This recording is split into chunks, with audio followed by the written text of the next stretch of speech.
C'est avec un très grand plaisir que je vous accueille à l'occasion de notre première session plénière de l'année 2026. Nous nous retrouvons en effet pour débattre publiquement, en toute transparence, des réponses que nous allons apporter aux attentes des Guadeloupéens et du pays dans les domaines de compétences du département et parfois au-delà.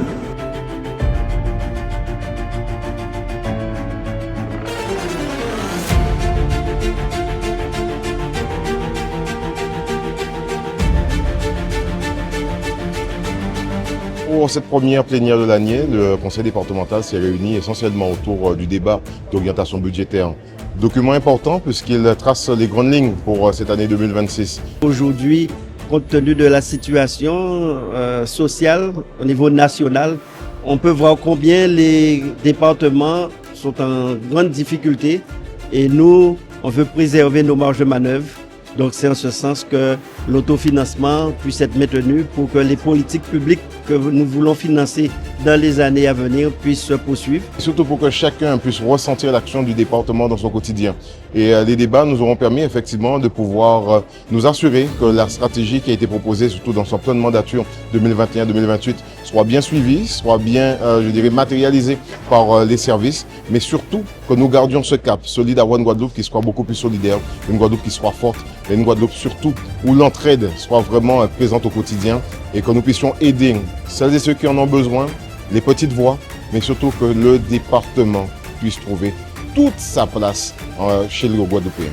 En 2026, le département poursuivra le programme Mieux manger pour tous afin de soutenir l'accès à une alimentation saine, de développer les alliances locales et les plans territorialisés et continuera à soutenir la Banque alimentaire qui est quand même un partenaire assez important.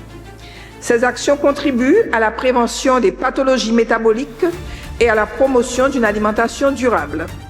Le deuxième axe, qui est l'accès aux soins et la coordination des parcours, le département continuera donc d'accompagner les maisons de santé pluridisciplinaires ainsi que les dispositifs d'appui à la coordination afin de faciliter l'accès aux soins, notamment dans les zones rurales et insulaires.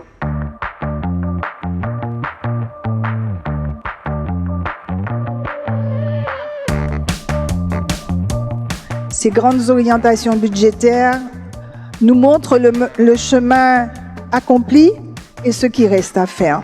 La petite enfance qui sera vraiment une priorité cette année. On va recruter une centaine d'ASFAM pour que nos enfants placés soient dans de bonnes conditions.